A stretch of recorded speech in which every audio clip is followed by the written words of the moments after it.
नमस्कार साथियों, गौरव ज्ञान धारा के दूसरे प्लेटफॉर्म ओपीडी यानी कि ऑब्जेक्टिव प्रश्न धारा पे आप सभी का स्वागत है। अपनी पिछली जो ओपीडी पे क्लास थी, ऑब्जेक्टिव प्रश्नों की व्याख्या वाली, वो अभिलेख और सिक्कों से संबंधित ही थी और अपन ने काफी सारे अभिलेख पढ़ के उनकी व्याख्या बहुत अच्छी तरीके से समझ ली थी। आज उसी का दूसरा पार्ट है, यानी कि उस चैप्टर को करते हैं अपन पूरा और उसके बाद में अपन जो है नेक्स्ट चैप्टर जो है क्रम से पढ़ते हुए आगे बढ़ेंगे। तैयार हो जाओ सभी, करते हैं शुरुआत। तो अभिलेख और सिक्के, मैं आपको जीजीडी पे क्लास तो पूरी ही पढ़ा चुका हूं। अब ये जो है ओपीडी का मतलब ही यही है, ऑब्जेक्टिव प्रश्न धारा। और ओपीडी क्या होता है? जहां पे इलाज करवाने जाया जाता है। तो प्रश्न कैसे बनते हैं, प्रश्नों की व्याख्या और साथ साथ में अभ्यास जो है अपन इससे करते हुए चलेंगे।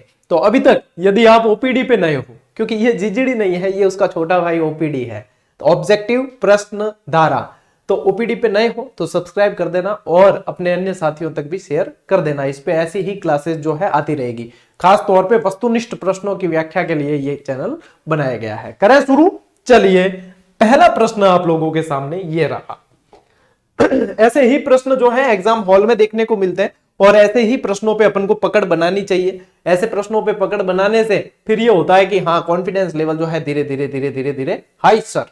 ठीक है, आओ पहला प्रश्न क्या कह रहा है। चलिए पहले प्रश्न पढ़ते हैं। कभी भी एग्जाम हॉल का नियम है, चाहे प्रश्न कितना भी सरल हो या कितना भी भारी हो, उस प्रश्न को 2 बार पढ़ो।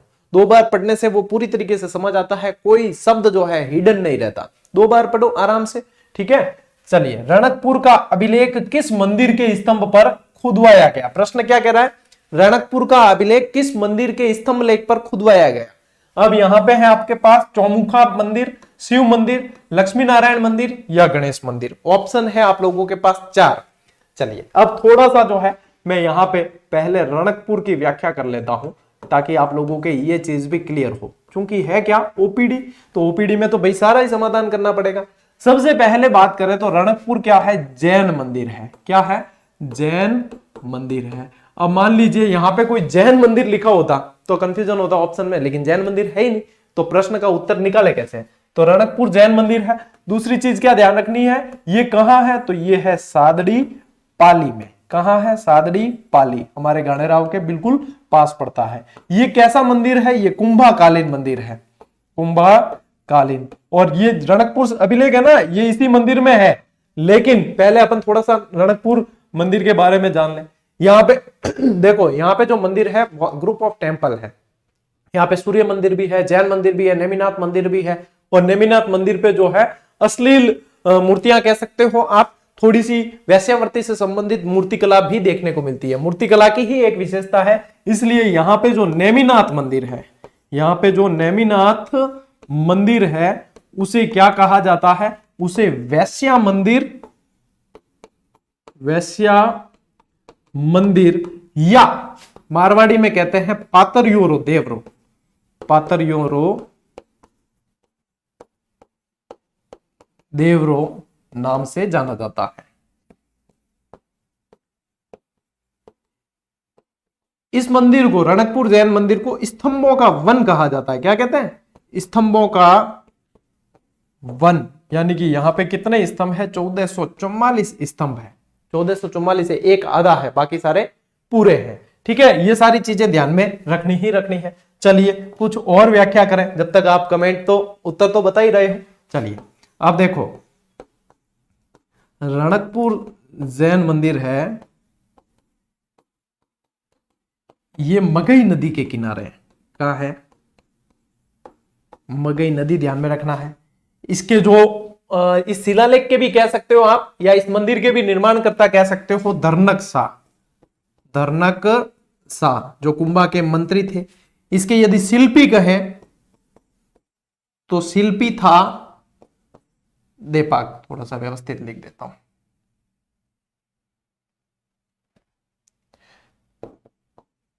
शिल्पी कौन था?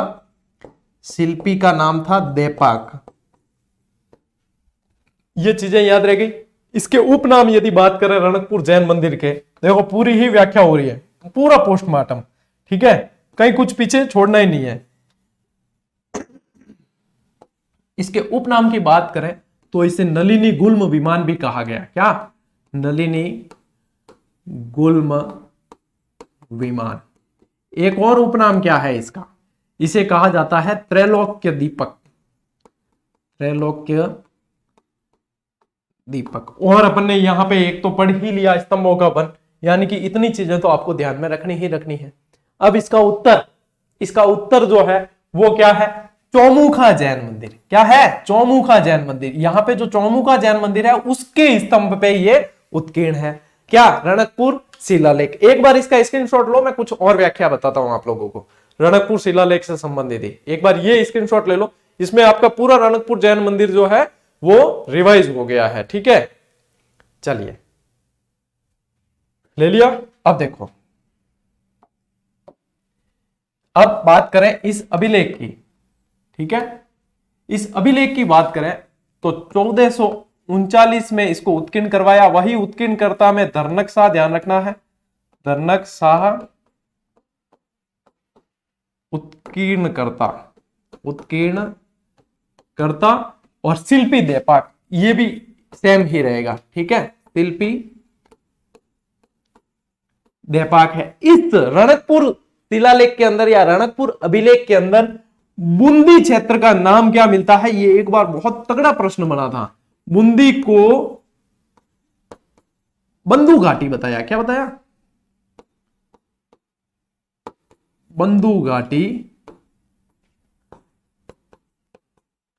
बताया गया। और एक बढ़िया मुख्य बात बताऊं इसकी, रणकपुर शिलालेख की, कि इसमें ये सबसे तगड़ी बात है, इसमें बापा रावल,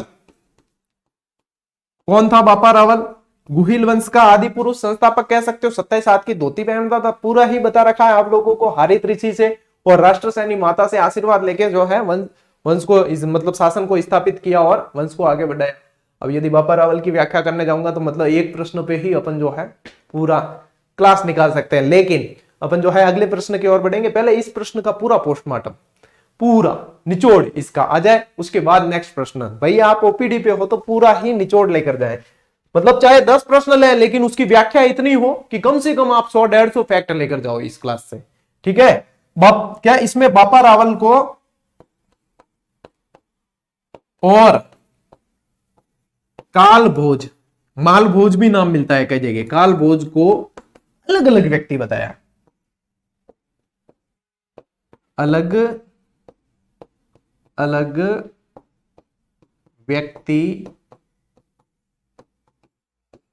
बताया है। अब जबकि दोनों एक ही थे, बापा रावल और काल भोज एक ही व्यक्ति थे।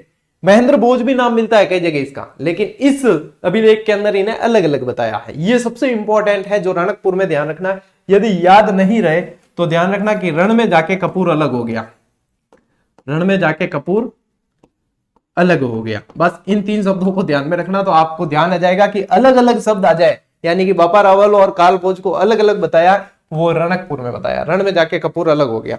ठीक है, यो याद रख लियो, याद हो जाए, काम निकल जाए। लियो स्क्रीनशॉट बना, आगे होगी एक प्रश्न री पूरी व्याख्या। ठीक है, आओ भैया नेक्स्ट प्रश्न आप लोगों के सामने ये रहा।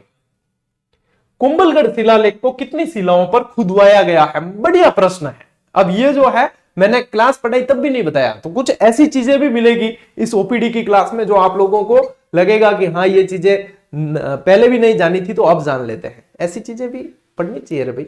ले बताओ,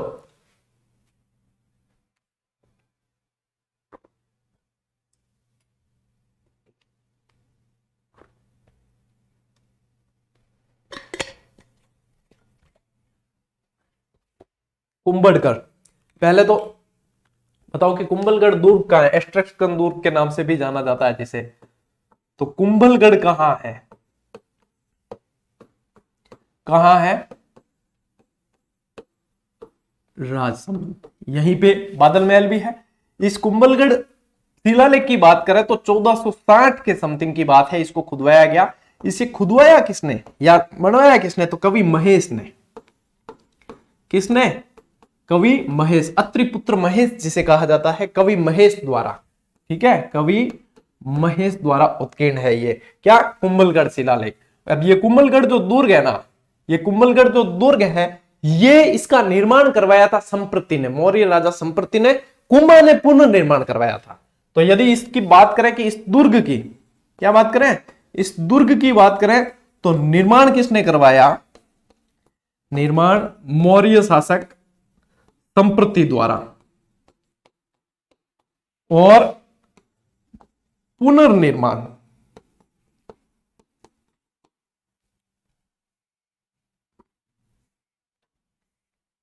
अरे भाई मिट जा। पुनर्निर्माण जो है वो कुंभा द्वारा। ठीक है, इतनी बात तो ध्यान रखनी है। अब उत्तर मैं बता रहा हूं, पहले इसके बारे में ध्यान रखो। इसमें से जो इंपॉर्टेंट चीज सबसे ज्यादा जो पूछी जाती है वो ये है कि इसमें फिर से बापा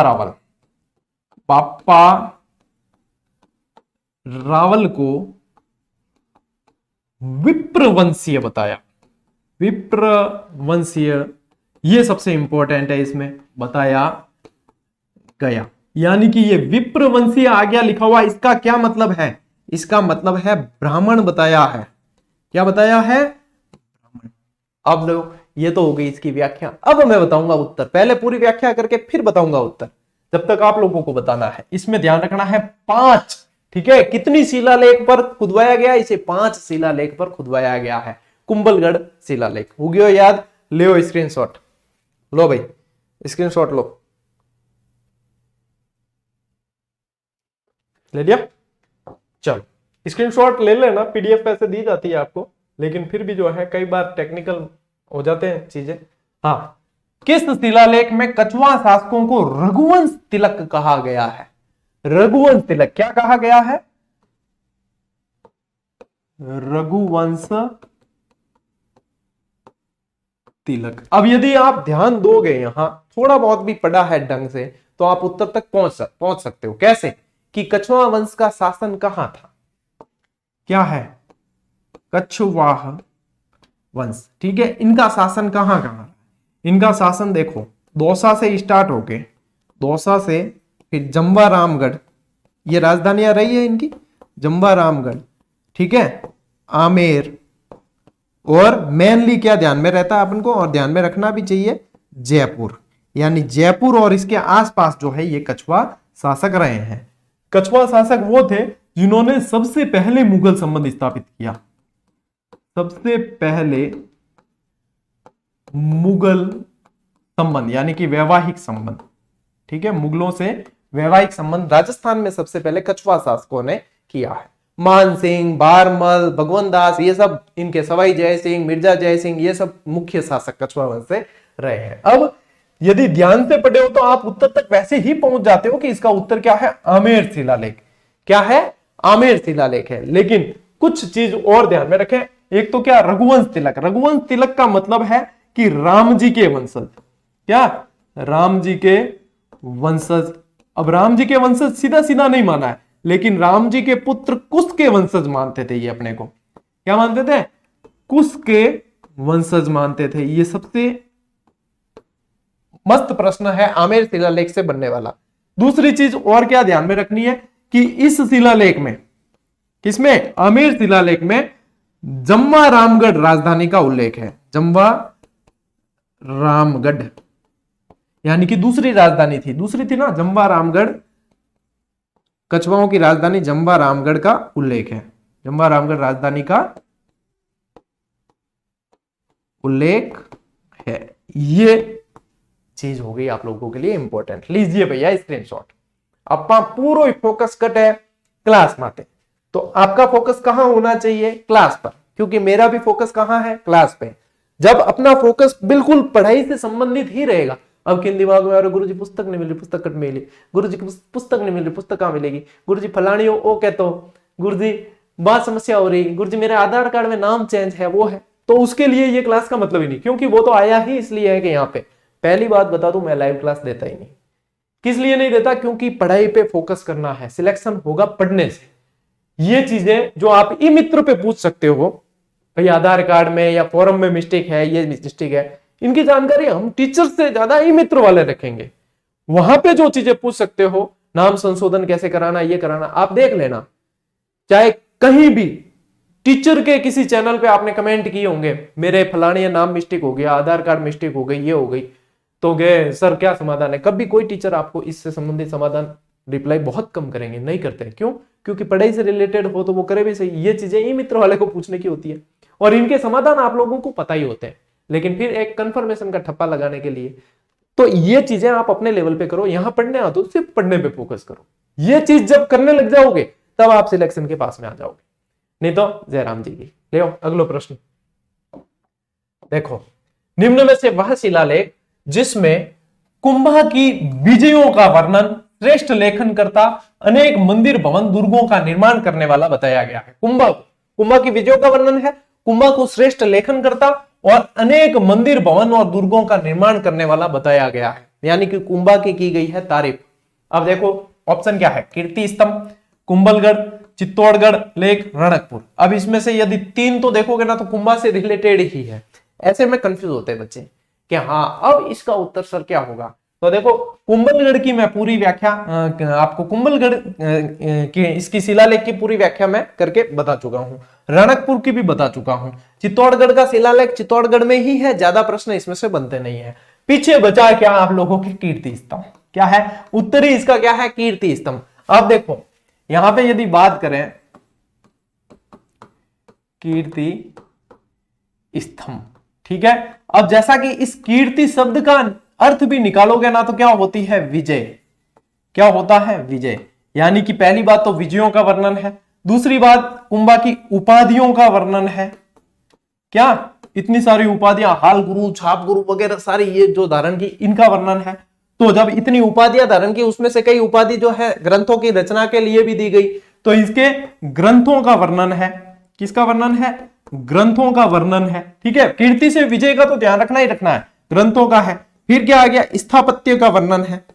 स्थापत्य यानी कि भवन बनाए, दुर्ग बनाए, मंदिर बनाए, इन सब का जो है ये वर्णन है इसमें। तो ये सारी चीजें तो अपने को ध्यान में रखना ही रखना है। फिर क्या ध्यान में रखना है कि ये कीर्ति स्तंभ है कहां, तो ये कहां है, चित्तौड़गढ़ में। कहां है, चित्तौड़गढ़ के अंदर है। अब ये कीर्ति स्तंभ भी है ना, यदि देखोगे तो ये कैसा है, जैन। इसे भी क्या कह दिया जाता है, जैन अभिलेख कहा जाता है। जैन अभिलेख के नाम से जाना जाता है।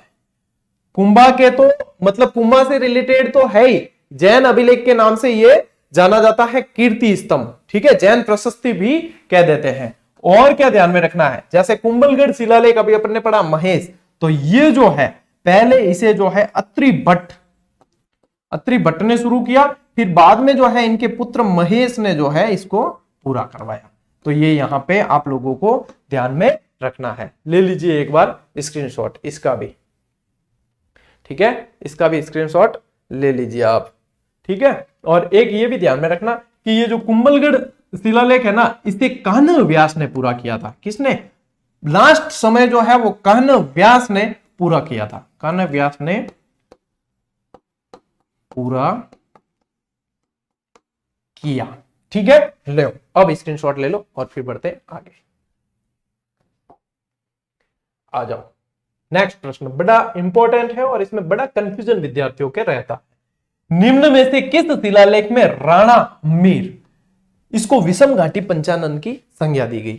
तो देखो एक चीज तो ये ध्यान रखना कि राणा हम्मीर जो है, यहां पे कंफ्यूज मत होना, एक हम्मीर देव चौहान अलग है, ठीक है। ये ध्यान रखना, ये हम्मीर देव चौहान यदि लिखा है, हम्मीर देव चौहान, तो आपको क्या ध्यान में रखना है, ये कहां से संबंधित था, ये रणथंभौर से संबंधित था। कहां, रणथंभौर के चौहान शासकों से संबंधित था। ये अलग है और राणा हम्मीर अलग है। इसे जो है देखो, एक तो विषम घाटी पंचानन, क्या कहा गया, विषम घाटी पंचानन, ठीक है। और इसे कहा जाता है मेवाड़ का उद्धारक। मेवाड़ का उद्धारक कहा जाता है, ठीक है। क्यों कहा जाता है, क्योंकि जब देखो मैंने आप लोगों को गुहिल वंश पढ़ाया तब आप लोगों को बताया था कि इनकी 2 शाखाएं थी, रावल शाखा, राणा शाखा। राणा शाखा जब शुरू होती है ये यहां से हम्मीर से होती है, शिशोदा ग्राम से, ठीक है। तो ये जो है मेवाड़ का उद्धारक रहा है। प्रश्न क्या है, प्रश्न है कि विषम घाटी पंचानन की संज्ञा दी गई वो किस में है। अब यहां पे ऑप्शन देखोगे तो देखो बिजोलिया, बसंतगढ़, घोसुंडी या कीर्ति स्तंभ। तो यहां पे यदि ऑप्शन देखोगे तो आपका उत्तर निकल के आएगा कीर्ति स्तंभ, ठीक है। क्या उत्तर निकल के आता है, कीर्ति स्तंभ। लेकिन आप लोग एक ध्यान में रखना, ये जो उपाधि है इसकी, ये ऑथेंटिक सोर्सेज भी आप तलाशोगे, थोड़ी सी शोध करोगे तो देखो कीर्ति स्तंभ में भी मिलती है। बहुत सारे कमेंट आते हैं सर वहां फलानी जगह ये है वो है, और कुंभलगढ़ प्रशस्ति में भी मिलती है, कुंभलगढ़ प्रशस्ति या शिलालेख दोनों में मिलती है। ठीक है, अब ऑप्शन देखो, इसमें तो कोई कंफ्यूजन वाला ऑप्शन है ही नहीं। क्या एग्जाम में सर दोनों आ गए? तो विद्यार्थी ये भी सोचते ही है, सब जने सोचते हैं कि एग्जाम में दोनों आ गए तो देखो दोनों आ गए तो दोनों के ऑथेंटिक सोर्सेज भी मिलते हैं। ठीक है, यानी दोनों नहीं दिए जाते, और दोनों आ गए तो मान के चलो कि वहां पे प्रश्न डिलीट होने की संभावना बढ़ जाती है, क्योंकि एक ही चीज है, दो जगह मिल रही है, कुंभा से रिलेटेड है, कुंभा से क्या रहा है, राणा हमीर से रिलेटेड है। ठीक है, और हमीर से रिलेटेड इसमें भी मिल रही है, इसमें भी मिल रही है। अब इसमें तो उत्तर सीधा सीधा निकल के आ गया ये, लेकिन इसीलिए कह रहा हूं कि कंफ्यूजन को, ज्यादा कंफ्यूजन में उलझना नहीं चाहिए। जहां पे बहुत ज्यादा कंफ्यूज हो रहे हो तो वो प्रश्न न तो ज्यादा फायदा पहुंचाएगा न ज्यादा नुकसान पहुंचाएगा, उसको आगे बढ़ना चाहिए। अब जैसे कई सारे कमेंट आ जाते हैं, सबको नहीं देख पाते, तो ये ओपीडी की क्लास जिसने देखी है वो इससे रिलेटेड कमेंट कभी नहीं करेगा, और जहां पे कहीं पे भी पढ़ने में आ जाता है तो वो समझ जाएगा कि ये चीजें इस तरीके से है। ठीक है, अब गोसुंडी शिलालेख है तो ये जो है इसमें ये प्रश्न बनता है हमेशा, ये वैष्णव धर्म का उल्लेख मिलता है सबसे पहले, वैष्णव धर्म या वैष्णव समाज का उल्लेख। ये पिछली अपनी विलेख वाली क्लास में बताया था ना, तो ये ध्यान रखना। बसंतगढ़ शिलालेख में क्या है, चावड़ा वंश से रिलेटेड राजस्थानादित्य। बिजोलिया शिलालेख चौहान वंश से रिलेटेड गुणभद्र। याद आ गया, ले लो स्क्रीनशॉट, बढ़ो आगे। नेक्स्ट ये आया है मिलान वाला प्रश्न। ऐसे प्रश्न भी बनते हैं, ऐसे प्रश्न वहां पे दिमाग ज्यादा लगाना पड़ता है। तो देखो अब लगाओ दिमाग, बताओ इसमें से उत्तर क्या है। एक तरफ अभिलेख है, एक तरफ उनके लेखक है, या ये कह सकते हो उनसे संबंधित व्यक्ति है। हाँ देखो, कभी भी मिलान वाले प्रश्न आते हैं तो जिसपे अपने सबसे ज्यादा कॉन्फिडेंस हो ना उसको मिलान कर लेना चाहिए सबसे पहले, जिसपे सबसे ज्यादा कॉन्फिडेंस हो। तो जैसे कि देखो राज प्रशस्ति है, ठीक है, राज प्रशस्ति। अब राज प्रशस्ति जो है वो रणछोड़ भट्ट तेलंग द्वारा रचित है। अब बिजोलिया शिलालेख जो है वो गुणभद्र द्वारा रचित है। अब बीकानेर राय सिंह, आप आराम से पता लगा सकते हो कि बीकानेर से संबंधित राय सिंह। अब पीछे क्या बचा, अपने रणकपुर प्रशस्ति। तो अभी आप लोगों को मैंने बताया कि देपाक, तरनकशाह और देपाक। अब मिलान करना है, यानी कि ए का क्या है दूसरा, तो देखो ए का दूसरा एक ही ऑप्शन है यहाँ पे, पहले में दूसरा एक ही है, यानी मिल जाएगा। यानी जब मिलान करने पे आते हैं तो एक भी मैच हो जाता है, तो ये वाले प्रश्न बहुत फायदा भी पहुंचा देते हैं। मतलब इसमें से अगर आप एलिमिनेटर राउंड खेलोगे तो यहां से दो ऑप्शन तो आप फटाक से उड़ा दोगे, और उसके बाद में ज्यादातर जो है अपने को उत्तर मिल जाता है। तो देखो यहाँ पे कौन सा है, दो। अब ए का दूसरा हो गया राज प्रशस्ति, ए का दूसरा, बी का तीसरा हो रहा है, बिल्कुल सही है, सी का हो रहा है अपने चौथा हो रहा है, सी का चौथा हो रहा है, और डी का पहला हो रहा है। यानी कि अपना उत्तर क्या है, ये है। अब यहां पे है ना, ये एक नंबर कूट के आगे लग गया, कंफ्यूज मत होना, अपना उत्तर है ये, ठीक है, ये उत्तर है। ठीक, चल ले लीजिए स्क्रीनशॉट। ठीक है, मिलान वाले प्रश्न ऐसे मिलाए जाते हैं, ये भी ध्यान रखना, वहां पे काम आएगी आपके ट्रिक। कर्णसभा के शिलालेख में मौर्य वंशी राजा धवल की जानकारी मिलती है। यह शिलालेख प्राप्त हुआ कहां से, ठीक है, कर्णसभा वाला शिलालेख कहां से प्राप्त हुआ ये। तो देखो कर्ण, या तो लिखा हुआ आएगा क्या कर्णसभा, या लिखा हुआ क्या आएगा पता है, कंसुआ, कंसुआ या कंसुआ। तो ये दोनों ही जो है वो एक नाम, मतलब एक ही है, दोनों अलग अलग स्थान नहीं है, एक ही है। ये कहां है, कोटा। यानी कि आपके उत्तर क्या आया, कोटा आया है। उत्तर क्या आया है, कोटा के अंदर है। अब ये जानकारी कैसी दे रहे हैं, तो ध्यान रखना मौर्य वंशी राजा से संबंधित है, मौर्य वंशी शासक। अब यहां पे तो राजा भी आ गया है, नाम भी, तो शासक धवल, ठीक है, शासक से संबंधित। एक और है राजस्थान में जो मौर्य वंश की जानकारी देता है। एक तो कौन सा हो गया आपने, कर्णसभा, यही एक तो कर्णसभा है ही, और एक और है, मैंने कल पिछली क्लास में बताया था, मानमोरी शिलालेख। कौन सा है, मानमोरी। दोनों के अंदर मौर्य राजाओं का उल्लेख मिलता है, मौर्य वंशी। और ये जो कर्णसभा है ना, ये कंसुआ शिव मंदिर भी है, यहाँ पे क्या है, शिव मंदिर भी है, शिव मंदिर भी, गुप्तकालीन मंदिर के भी यहां से उल्लेख मिलते हैं। ठीक है, लीजिए स्क्रीनशॉट। चलो भाई नेक्स्ट क्लास नहीं, नेक्स्ट प्रश्न। चित्तौड़ का नाम खिजराबाद किस शिलालेख में मिलता है? अब चित्तौड़ को जीतने के बाद अलाउद्दीन खिलजी ने जो है नाम खिजराबाद रखा था। खैराबाद किसका नाम रखा था? सिवाना का। जलालाबाद किसका रखा था? जालोर का, है कि नहीं? चलिए, यहां पे शाहजहानी मस्जिद लेक, दावाई पीर की दरगाह लेक, चीरवा लेक या अजमेर लेक। अब चीरवा लेक की मैं व्याख्या पिछली क्लास में कर चुका था, क्या? रत्नप्रभ सूरी, है कि नहीं? रत्न प्रभ सूरी जो है वो तो उत्कीर्ण करता थे, एक तो ये ध्यान रखना है नाम, और रत्नप्रभ सूरी के अलावा ध्यान रखना है पार्श्वनाथ, पार्श्वनाथ इसके शिल्पी थे। ठीक है, ये दो जो है चीरवा से संबंधित, चीरवा लेख में आपको ध्यान रखना ही है। लेकिन इसका उत्तर है आपके दावाई पीर की दरगाह, और ये ध्यान रखना ये है कहां, ये पूछ लेते हैं कई बार, तो ये कहां है? चित्तौड़गढ़ के अंदर। ठीक है, इंपॉर्टेंट प्रश्न है, देखो प्रश्न की कितनी इंपॉर्टेंस है, बढ़िया प्रश्न है। ठीक है, लीजिए स्क्रीनशॉट, बढ़ा आगे।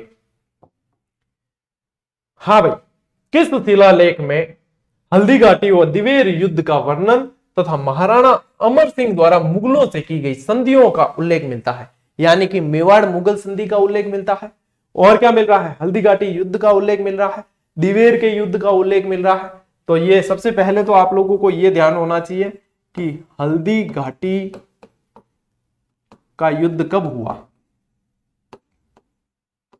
हल्दी घाटी का युद्ध कब हुआ? तो 18 जून 1576। कई बार क्या 1976 लिखा में आ जाता है, लेकिन ध्यान रखना है कि ये तो महाराणा प्रताप से संबंधित है।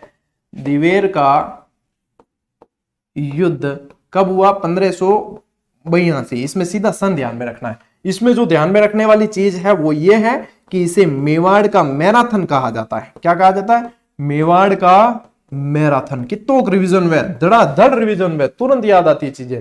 ठीक है ना? और नेतृत्व तो यहाँ पे अमर सिंह ने किया था मेवाड़ी सेना का। ठीक है, बताओ इसमें से उत्तर क्या है? कुंभलगढ़ प्रशस्ति, राज प्रशस्ति, कीर्ति स्तंभ प्रशस्ति या रणकपुर प्रशस्ति, जिसके अंदर ये सारा ही सारा उल्लेख मिल रहा है। बताओ।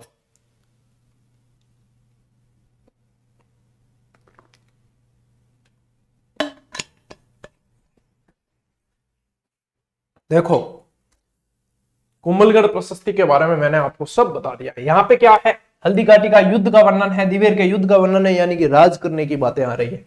तो इसका उत्तर क्या है? राज प्रशस्ति। क्या है? राज प्रशस्ति। एक बार स्क्रीनशॉट लो, मैं राज प्रशस्ति की आपको बढ़िया व्याख्या बताता हूं।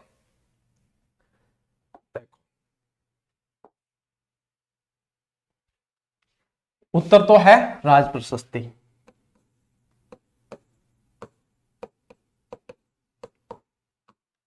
क्या राज प्रशस्ति? सबसे पहली चीज की ये है कहां? तो ये है राजसमंद जिले में। ठीक है, राजसमंद जिला। दूसरी चीज, यही चीज ध्यान रखनी है कि राजसमंद झील के किनारे, झील के किनारे। तीसरी चीज क्या ध्यान रखनी है? ये 25 काली पट्टिकाओं पर है, 25 काली संगमरमर की पट्टिकाओं पर, संगमरमर की पट्टिकाओं पर। और क्या ध्यान में रखें कि ये एशिया की सबसे बड़ी प्रशस्ति है। और क्या ध्यान में रखें कि राजसमंद में 9 चौकी पाल है। उत्तरी भाग जो है 9 चौकी पाल, 9 चौकी पाल पर उत्कीर्ण है। यहीं पास में घेवर माता का भी मंदिर है। ठीक है, उत्कीर्ण है। और क्या ध्यान में रखोगे कि इसके रचयिता जो है वो रणछोड़ भट्ट तेलंग है, रणछोड़ भट्ट द्वारा उत्कीर्ण है। ठीक है, ये सारी चीजें जो है आप लोगों को ध्यान में रखनी है यहां पे। फिर देखो, मुगल मेवाड़ मुगल संधि हो गई है ना, अमर सिंह और मुगलों के मध्य मेवाड़ मुगल संधि, यानी जहांगीर और अमर सिंह के मध्य संधि हुई, वो आ गई। दिवेर के युद्ध का वर्णन, हल्दी घाटी युद्ध का वर्णन, राज प्रशस्ति में यही बातें पूछी जाती है। ठीक है, स्क्रीनशॉट ले लिया आप लोगों ने?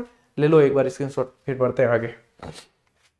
नेक्स्ट देखो, यह आ गया सिक्कों का प्रश्न। डोडिया और अखेसाई नामक मुद्राएं कहां प्रचलित थी? डोडिया और अखेसाई, डोडिया सिक्का और अखेसाई दोनों ही मैं पढ़ा चुका हूं। बताओ, बीकानेर, करौली, जैसलमेर या बांसवाड़ा?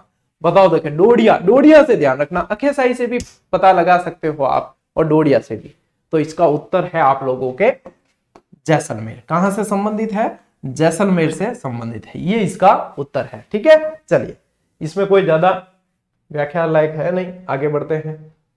प्राचीन काल में भोज के आदि वरा, ठीक है, अब ये कौन सा भोज हो गया बताओ? ये हो गया मिहिर भोज। ये शासक कौन सा हो गया? मिहिर भोज। आदि वरा सिक्के और विजयशाही सिक्के प्रचलित थे। भोज के तो आदि वरा और विजयशाही सिक्के जो विजय सिंह द्वारा चलाए गए, तो ये दोनों ही आप देखोगे तो ये कहां से संबंधित रहे हैं? मारवाड़ से। यदि आप गुर्जर प्रतिहार वंश भी देखते हो, जैसे यहां पे बात हो गई तो यहां किसकी बात आ गई? मिहिर भोज की। इसका नाम कई जगह भोज ही लिखा मिलता है। तो ये कौन से वंश से संबंधित था? ये था गुर्जर प्रतिहार वंश से संबंधित। आदि वराह तो नाम आ ही गया, ठीक है, गुर्जर प्रतिहार वंश। अब यदि अपन बात करें मारवाड़ की, तो यही मारवाड़ से आपको ध्यान है कि गुर्जर प्रतिहारों की राजधानी क्या थी? मंडोर थी। तो ये आ गया मारवाड़ वाला। फिर दूसरी बात करें विजयशाही, ठीक है, तो विजय सिंह द्वारा चलाए गए सिक्के, विजय सिंह द्वारा, तो ये मारवाड़ कौन सा क्षेत्र है इसमें से? तो सीधी सी बात है कि जोधपुर और जोधपुर के आसपास का क्षेत्र मारवाड़ के नाम से जाना जाता है, क्योंकि उदयपुर के आसपास वाला तो आ जाएगा तो फिर मेवाड़ के नाम से जाना जाएगा। जैसलमेर के आसपास वाला आ जाएगा तो मांड, वल्ल, खल्ल इस नाम से जाना जाता है। अलवर के आसपास वाला क्षेत्र मेवात के नाम से जाना जाता है। तो यहां पे इसका उत्तर निकल के क्या आता है? ये जोधपुर। ठीक है, लो स्क्रीनशॉट। आओ भाई, नेक्स्ट प्रश्न। गुप्तकालीन स्वर्ण मुद्राओं का विशाल ढेर निम्न में से कहां प्राप्त हुआ? जब मैंने पढ़ाया कई बार इस प्रश्न पे, इस फैक्ट पे जोर दिया था कि गुप्तकालीन मुद्राओं का ढेर मिलता है, यहां गुप्तकालीन मुद्राओं का ढेर मिलता है। तो देखो, बयाना, रेड, शाहपुरा या सीवी, तो ये दोनों तो सीधे आपके कट जाएंगे क्योंकि यहां पे जो गुप्तकालीन सिक्के मिले नहीं है। ठीक है, अब पीछे बचे ये, क्योंकि रेड टोंक जो है प्राचीन टाटानगर कहा जाता था। ठीक है, इसे क्या कहा जाता था? प्राचीन टाटानगर। रेड टोंक के अंदर प्राचीन टाटानगर, क्योंकि यहां से भी सिक्के बहुत मिले। लेकिन इसका उत्तर क्या है? बयाना। क्या है? बयाना। कहां है? भरतपुर में। भरतपुर में। क्यों? क्योंकि यहां से प्रश्न क्या है? गुप्तकालीन सिक्के। गुप्तकालीन सिक्के। एक चीज और यहां पे ये भी ध्यान रखना, गुप्तकालीन विजय स्तंभ, विजय स्तंभ वो भी यहां से मिला है। और कौन से शासक का? तो समुद्रगुप्त का। किसका? समुद्रगुप्त से संबंधित। और बयाना से क्या ध्यान रखोगे? हमेशा बताता हूं, ऊषा मस्जिद, ऊषा मंदिर वगैरह तो है ही, लक्ष्मण मंदिर भी है। और इसके अलावा जो ध्यान में रखना है, नील के लिए प्रसिद्ध था। नील के लिए प्रसिद्ध, नील की खेती, नील के लिए प्रसिद्ध। बयाना का युद्ध भी प्रसिद्ध रहा है इतिहास में। खानवा के युद्ध से पहले बयाना का युद्ध हुआ था 1527 के अंदर, है ना। चलिए, लीजिए स्क्रीनशॉट।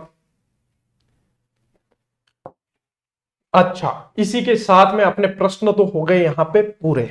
अब कई सारे विद्यार्थी अभी भी कमेंट करते हैं कि सर आरबीएससी पुस्तकों को पढ़ने का पैटर्न बताएं या वो बताएं।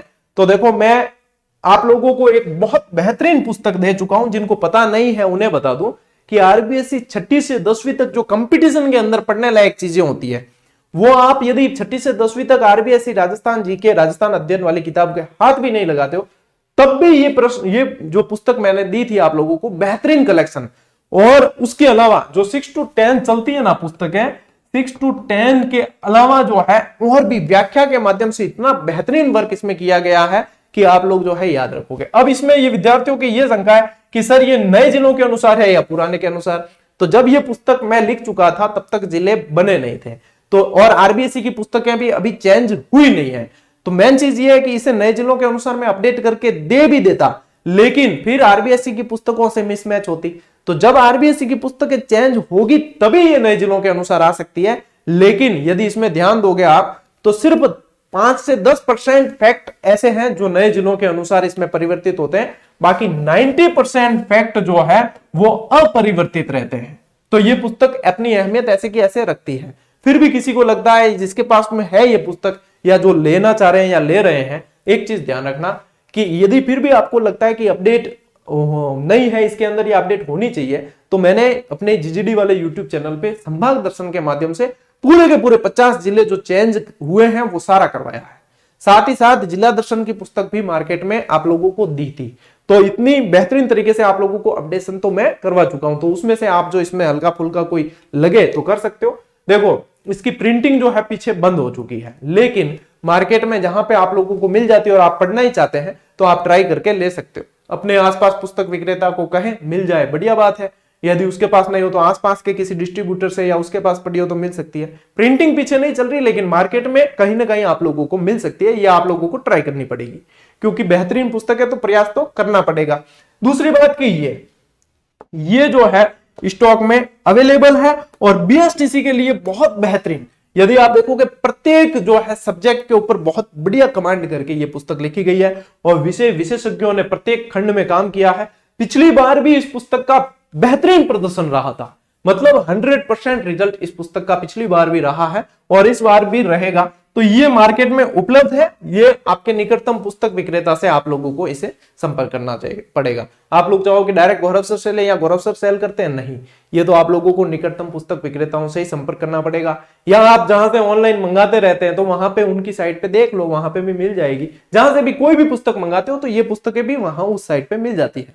तो ट्राई कर लीजिए और बढ़िया तरीके से इन्हें पढ़ते रहिए और आगे बढ़िए, ठीक है। और टेस्ट सीरीज से संबंधित आज जो है इंफॉर्मेशन डलवा दी है। ये तो पुराना बना हुआ था, इसमें मैंने चेंज करवा दिया है, क्योंकि जैसे कि ये भी सोल्ड आउट हो गई है ना, ये नहीं ले सकते अब, ये भी सोल्ड आउट हो गई, ये भी नहीं ले सकते अब आप, ठीक है। मनोविज्ञान की इसके अंदर भी वो भी सोल्ड आउट हो गई, ये मनोविज्ञान की भी सोल्ड आउट हो गई, इसे भी नहीं खरीद सकते, ठीक है। अभी आप ये खरीद सकते हो, बाकी की जो बची है वो तो सोल्ड आउट से पहले इसीलिए कहा जाता है, यहाँ लिखा भी है। फिर बाद में आप कहते हो सर हमने तो लेनी थी, सोल्ड आउट हो गई, क्या करें, हम बार बार रिमाइंड करवाते हैं। लेकिन जब हम रिमाइंड करवाते तो कई लोगों को ये लग जाता है कि सर प्रचार कर रहे हैं, जबकि प्रचार करना होता या ज्यादा ही सेल करनी होती तो सोल्ड आउट करते ही नहीं। एग्जाम के एक दिन पहले तक भी हम देते, लेकिन ऐसा यहाँ नहीं है, सोल्ड आउट हो जाती है, बार बार रिमाइंड करवा देते हैं। ज्वाइन करनी कर लो, बिल्कुल ही नॉर्मल चार्ज के अंदर दी है, बाकी ऐसी सेवा और कहीं मिलने वाली नहीं है। तो बढ़िया, इसी के साथ में ओपीडी को जो है सब्सक्राइब जरूर कर लेना और अपना साथ बनाए रखना। ऐसी ही क्लासेस और भी आती रहेगी, जितना आप लोग प्रेम दोगे उतनी ही फास्ट क्लासें आती रहेगी। 100 के होने वाले हैं ओपीडी पे, बहुत जल्द कर दीजिए, उसके बाद में कुछ और नया करते हैं। मिलते हैं साथियों अगली क्लास में, अगले वीडियो में, तब तक के लिए राम राम, जय हिंद।